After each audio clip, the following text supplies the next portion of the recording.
Bonjour, bonjour, bienvenue sur le podcast d'étoiles.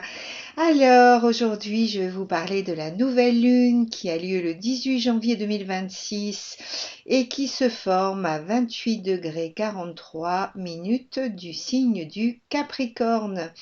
Et oui, elle apparaît dans les tout derniers degrés du signe, là où l'énergie parle d'aboutissement, de maîtrise, de conscience acquise aussi. Et ce degré, j'ai envie de dire, il marque un point culminant dans l'expérience capricornienne. Il correspond à un moment où on ne peut plus avancer sans tenir compte de ce qui a déjà été intégré, traversé et compris. Le Soleil et la Lune, en fait, ils sont unis là dans une zone de bilan intérieur. Nous sommes presque à la sortie du signe, vous voyez, c'est vraiment à la toute fin. Et ça donne à cette nouvelle lune une couleur d'achèvement autant que de commencement. C'est comme un seuil. Cette conjonction, elle invite pas tellement à projeter un désir abstrait vers l'avenir, mais à reconnaître d'abord ce qui est devenu stable à l'intérieur de nous. Elle pose une question simple et en même temps exigeante. Sur quoi puis-je réellement m'appuyer aujourd'hui pour construire la suite de mon chemin? Là est la question. Le Capricorne, il promet rien qui ne puisse être tenu dans le temps. Il y a vraiment une histoire de temporalité dans ce signe. Il demande de mesurer la solidité de ses engagements, la cohérence de ses choix, la justesse de ses priorités. En fait, à ce stade du zodiaque, on peut dire que cette nouvelle lune, elle cherche à stabiliser. Et donc ce passage lunaire, il invite à une reconnaissance de ce qui a mûri en nous au cours de tous ces derniers mois. Il nous amène à identifier ce qui est devenu suffisamment fiable pour porter une responsabilité plus vaste.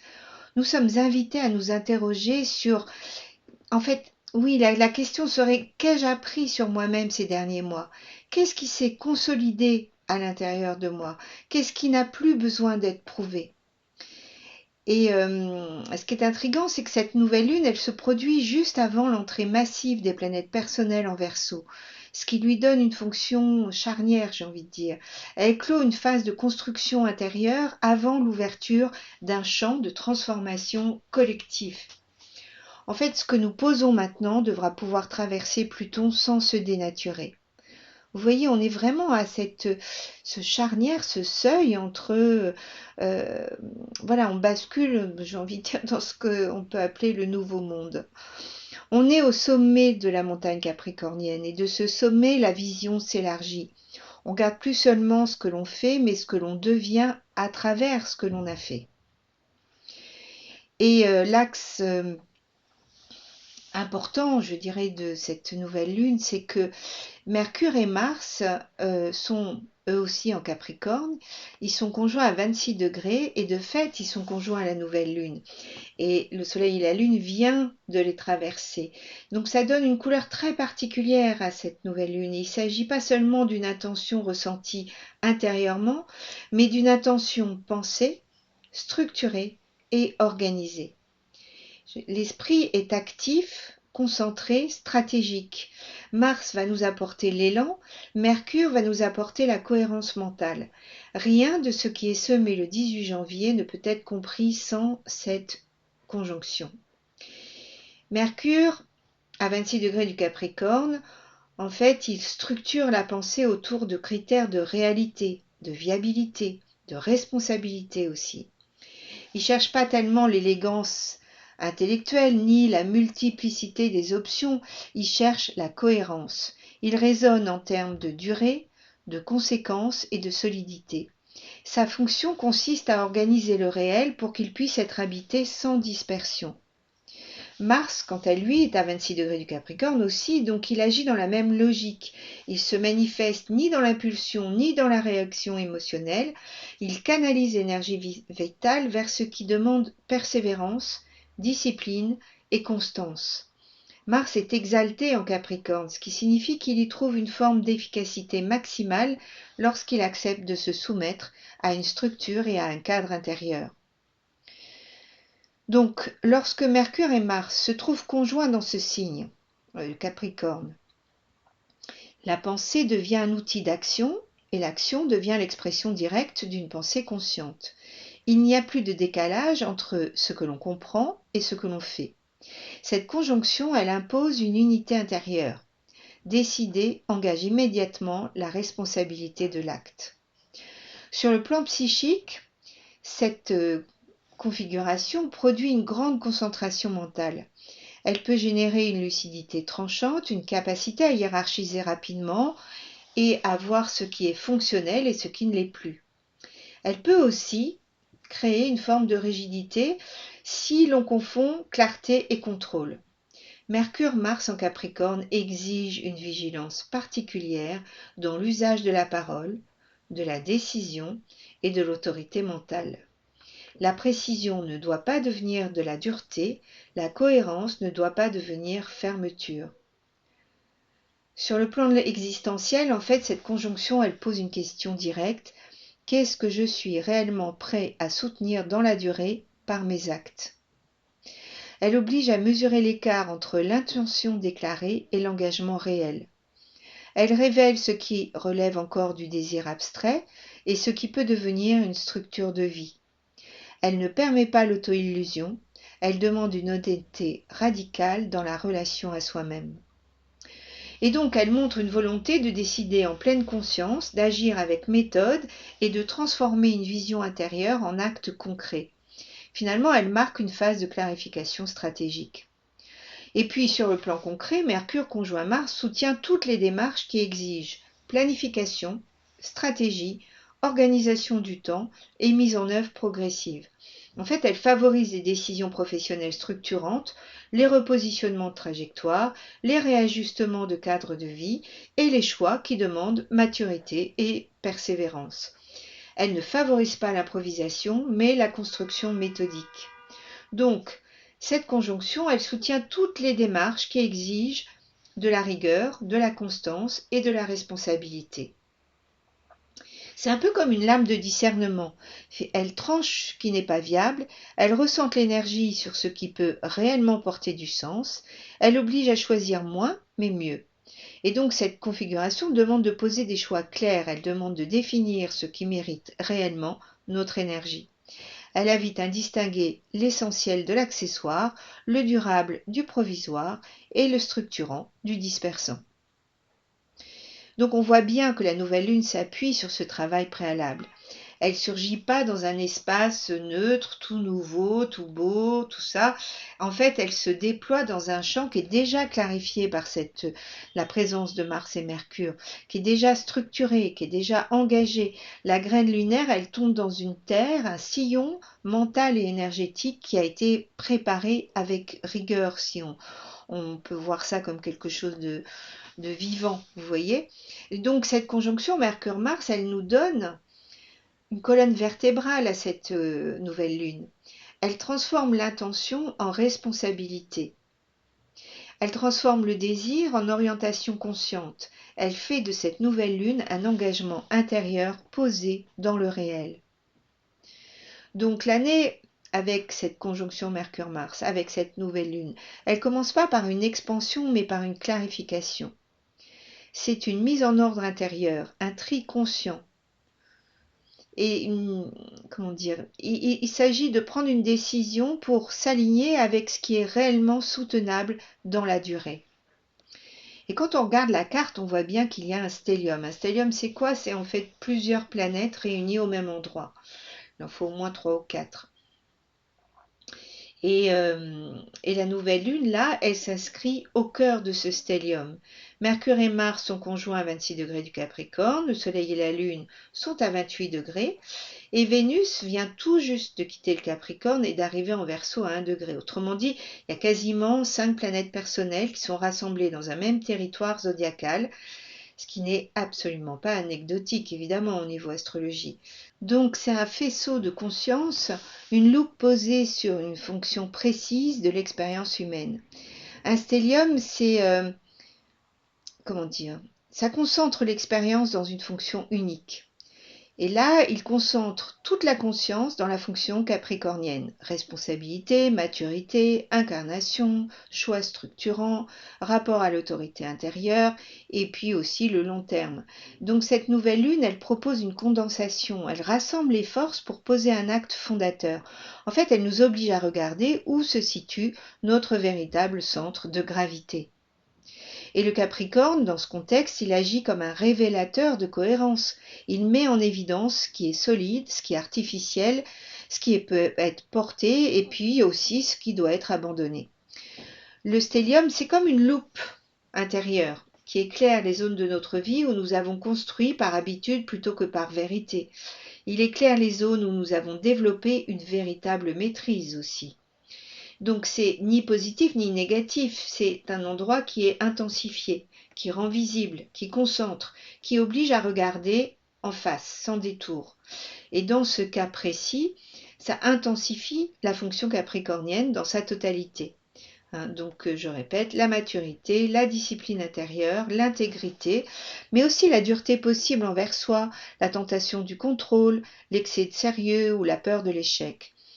Et cette nouvelle lune, donc, elle peut agir un peu comme un miroir. Où est-ce que on peut s'interroger. Je pense que c'est pas mal aussi de se poser des questions. Où est-ce que je me surresponsabilise? Où est-ce que je me rigidifie par peur? Où est-ce que je confonds exigence intérieure et auto-jugement? Mais elle peut aussi révéler une immense force intérieure, celle de la cohérence. Donc le Capricorne, dans sa beauté, la capacité de rester fidèle à ce que l'on sait juste, même quand cela demande du temps, de la patience et parfois une forme de solitude intérieure. Vous voyez, le Capricorne, il n'impose pas, il responsabilise. Il ne contraint pas, il oblige à être honnête. Et donc ce stellium, il indique que quelque chose cherche à s'incarner durablement, une idée, une structure de vie, une direction, ou bien même un engagement avec soi-même. Et alors ça peut créer à l'intérieur de nous une sensation de pression. Ça peut donner l'impression que tout va reposer sur une seule et unique décision ou sur une seule et unique posture intérieure ou clarification essentielle. Mais en réalité, ce n'est pas une pression extérieure, c'est une pression de justesse en fait. On va être en quête, me semble-t-il, de plus de justesse. Et, euh, et ça va nous aider à mesurer l'écart entre ce que nous croyons être et ce que nous incarnons réellement dans nos choix quotidiens. Et puis évidemment, ça va nous aider à nous aligner. Et ce qui rend ce stellium si particulier, si puissant, c'est que il est juste à la fin du signe et que très très vite, les planètes vont quitter le Capricorne, évidemment, pour entrer en Verseau. Et qu'est-ce qui nous attend en Verseau? Pluton qui est situé à 3 degrés du signe du Verseau. D'ailleurs, je vous invite à aller écouter mon podcast sur Pluton en Verseau, qui se trouve sur mon site et aussi sur YouTube. Donc, oui, cette nouvelle lune, le 18 janvier, il se passe quelque chose de particulier. Vous voyez, le lendemain, la lune rejoint Pluton. Et donc, ça va agir sur le plan émotionnel. Donc, ça va mettre en lumière ce qui doit être purifié dans la manière de ressentir, dans la manière de réagir, dans la façon d'habiter sa sensibilité. Et ça cherche à rendre vrai, véritable. Et puis, Vénus, qui déjà, elle est en Verseau, elle vient tout juste d'entrer, elle rejoint Pluton précisément le 20 janvier. Donc cette conjonction, elle transforme notre rapport aux valeurs, aux désirs et aux attachements. Elle ne laisse subsister que ce qui est authentiquement vivant. Elle révèle ce qui est devenu obsolète, ce qui ne nourrit plus la croissance intérieure et ce qui repose encore sur une sécurité illusoire. Finalement, le 23 janvier, donc 3 jours après, le Soleil va rejoindre Pluton. Et ça, cette conjonction agit sur l'identité consciente. Elle modifie la perception de soi, elle amène une transformation profonde de la manière de se définir, de se positionner et d'assumer sa singularité. Le Soleil conjoint Pluton ne laisse pas intacte la question du pouvoir personnel, bien sûr. Il oblige à la redéfinir depuis l'intérieur. Bon, bien sûr, c'est chaque année que ça se passe, mais voilà, là, cette année, ce sera le 23 janvier. Et puis, Mercure puis Mars vont suivre la même trajectoire. Quand Mercure est conjoint à Pluton, ça transforme la pensée, ça dissout les schémas mentaux obsolètes, les croyances limitantes, les récits intérieurs qui correspondent plus à la réalité actuelle de l'être. Et Mars, eh bien Mars est le dernier à rejoindre Pluton, ça se fera de façon précise le 28 janvier, et il va transformer l'action, il va obliger à revoir la manière de lutter, de désirer, de conquérir et de se défendre. En fait, il retire l'énergie là où elle s'exerce par automatisme et la rend disponible pour une action plus consciente. Donc ces 5 conjonctions successives forment comme une séquence initiatique. Elle indique que ce qui a été posé sous la nouvelle lune en Capricorne doit être capable de traverser un feu de vérité, Pluton. Si la structure est juste, elle se renforce. Si elle repose sur une illusion, elle se dissout. Et donc le passage du Capricorne au Verseau avec la présence de Pluton marque le déplacement du centre de gravité. On quitte la logique de la maîtrise personnelle pour entrer dans une logique de transformation collective. Et ce qui se décide maintenant ne concerne plus seulement la trajectoire individuelle, mais aussi la manière dont cette trajectoire s'inscrit dans un champ beaucoup plus vaste. Alors on a aussi, avant que ces planètes n'atteignent Pluton, c'est vrai que j'en ai pas parlé, elle active ces planètes, elles activent une série d'aspects qui donnent pas mal de cohérence en fait. Il y a un sextile et un trigone. Il y a Mercure, Mars, Soleil, Lune, Vénus qui forment un sextile à Saturne, qui lui est situé à 27 degrés des Poissons. Et c'est important puisque Saturne gouverne le Capricorne, on y revient à ce signe. Et donc ce sextile, il apporte une reconnaissance structurelle. Il confirme que l'effort fourni n'est pas vain et que ce qui se construit repose sur une base solide. Tout ça, ça apporte une forme de consolidation, une sensation d'achèvement intérieur, parfois même une paix que l'on ne savait pas encore possible. Il y a quelque chose qui se dépose, qui se pose là. Et d'autant plus que Saturne en Poisson conjoint à Neptune dans ce même signe donne du coup à ce sextile une dimension spirituelle. Il agit ici comme un pont entre la matière et l'âme. Ce n'est pas un Saturne rigide, mais un Saturne qui reconnaît la maturation spirituelle. Il ne s'agit pas seulement de consolider une forme extérieure, mais de stabiliser une maturation intérieure. Et donc ce sextile montre que la responsabilité n'est plus vécue comme une contrainte, mais comme une expression de cohérence de l'âme. Vous voyez, c'est comme un point d'ancrage en fait. Les sextiles là, ils assurent une continuité entre l'ancien et le nouveau. Et puis dans le même temps, on a aussi chaque planète du stellium qui forme un trigone à Uranus. Uranus, lui, il est situé à 27 degrés du Taureau. Et donc ce trigone, il introduit un principe de libération et de renouvellement. Uranus en Taureau, il agit sur la matière, la sécurité, la valeur personnelle et sur le rapport aux ressources. Et donc ce trigone indique que la transformation ne passe pas par une rupture violente, mais par une ouverture progressive. Il apporte des solutions nouvelles, évidemment souvent inattendues avec Uranus, mais concrètement applicables. Il permet à ce qui a été rigoureusement structuré de s'assouplir sans perdre sa stabilité. En fait, il peut apporter des confirmations inattendues, des ouvertures imprévues, des synchronicités qui montrent que ce que l'on a construit trouve enfin un écho dans le réel. Et ces trigones disent « Tu peux faire confiance à ce qui se met en place ». Nourrissons la confiance, c'est vraiment essentiel en ce moment. La confiance en nous, à notre intériorité, à nos ressentis, bien évidemment. Le sextile à Saturne, il stabilise, le trigone à Uranus libère. Donc ces configurations donnent à la nouvelle lune du 18 janvier cette couleur si particulière dont je parlais tout à l'heure. Elle montre que la transformation ne se fait ni contre la structure, ni contre la liberté, mais par leur alliance consciente. Et puis en toute fin, là je voudrais quand même vous parler de Neptune qui est à toujours 29 degrés des Poissons. J'en ai déjà parlé, j'ai fait un podcast à ce sujet. Je vous mettrai les liens dans la description bien évidemment. Mais ce qu'on peut voir, c'est que au moment où les planètes personnelles achèvent leur traversée du Capricorne et activent Pluton en Verseau, Neptune, il est là, évidemment, sur ce degré ultime du zodiaque, le 29 degrés. Et on sait, on l'a déjà dit, que ça correspond à une phase de clôture absolue où ce qui ne possède plus de substance réelle ne peut que se dissoudre. Neptune en Poisson, il a dissous, dilué, rendu flou, mais il a aussi ouvert des espaces de conscience immenses.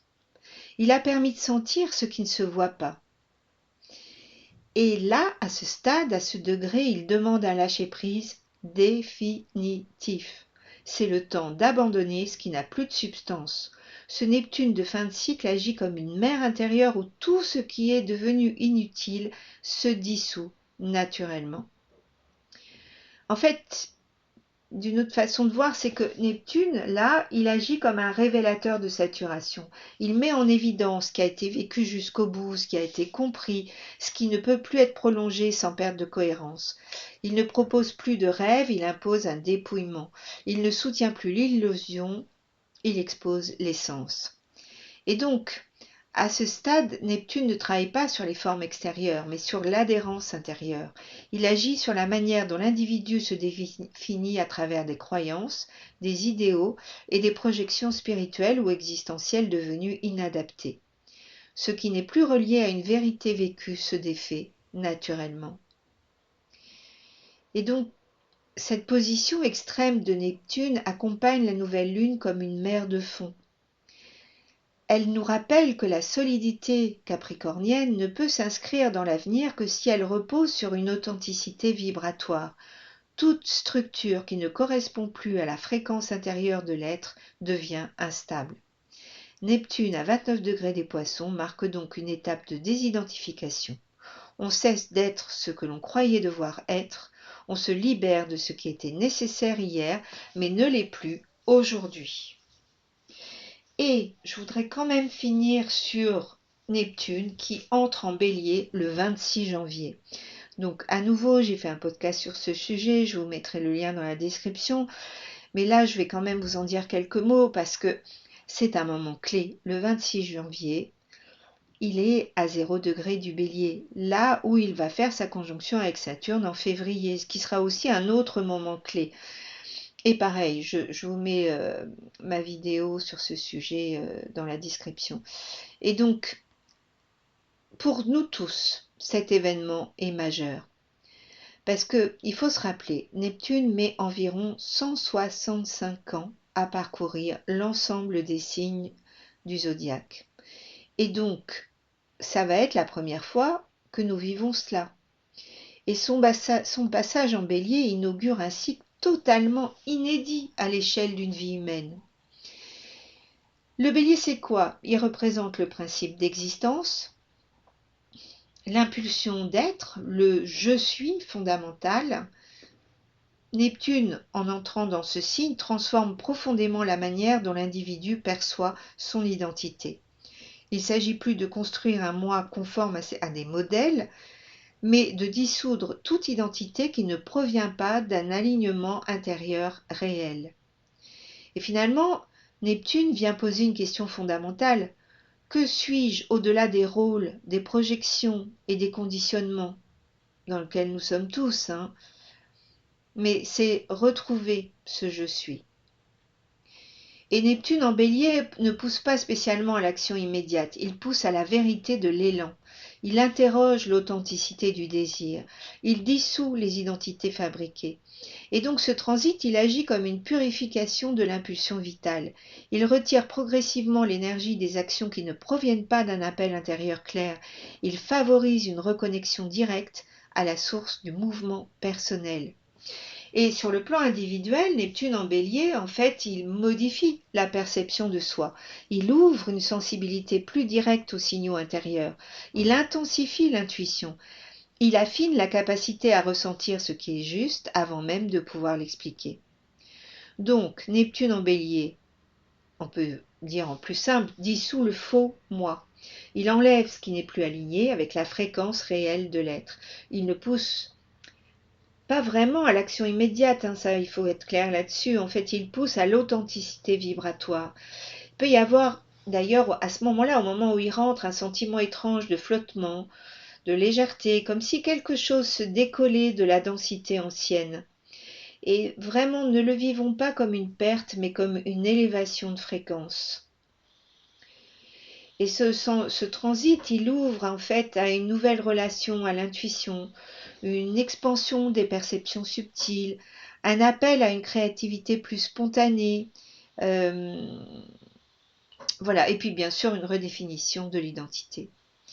Alors sur le plan collectif, ça inaugure aussi une transformation profonde de la notion d'identité pour le collectif. Et bon, ce qui me vient là, c'est que Neptune en Bélier ne crée pas une révolution extérieure immédiate. En fait, il prépare une révolution intérieure. En fait, il transforme la source même de l'action. En conclusion, cette nouvelle lune en Capricorne, elle agit comme un sommet atteint. Elle ne regarde pas le passé avec nostalgie, mais avec lucidité. Et oui, on peut honorer ce qui a été construit, reconnaître les efforts que nous avons faits. On peut valider la traversée, mais il ne s'agit pas de regretter. On passe de la montagne à la source, de la structure à l'âme et de la maîtrise à l'authenticité. Et donc ce mouvement, c'est une translation de conscience d'une certaine façon. Cette nouvelle lune, elle marque un point de bascule entre deux états d'être aussi. Vous voyez, il y a cette dualité qui est là quand même. En fait, elle clôt un long travail de structuration intérieure. Elle valide une maturité réelle. Elle stabilise une responsabilité personnelle qui ne dépend plus du regard extérieur. Et en même temps, il y a ce changement de fréquence, parce que ça ouvre un passage vers une identité moins définie par les formes, mais plus par la justesse intime, la cohérence.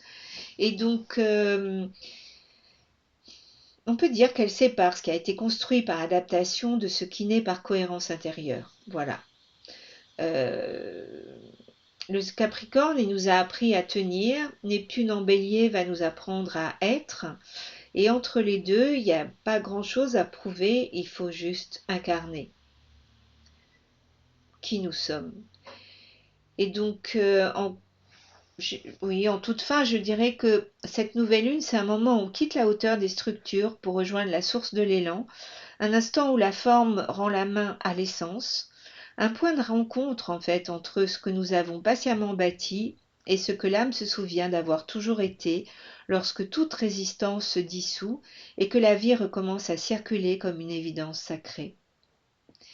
Voilà, donc je vous souhaite encore une fois une bonne année, j'en profite, on est encore en janvier.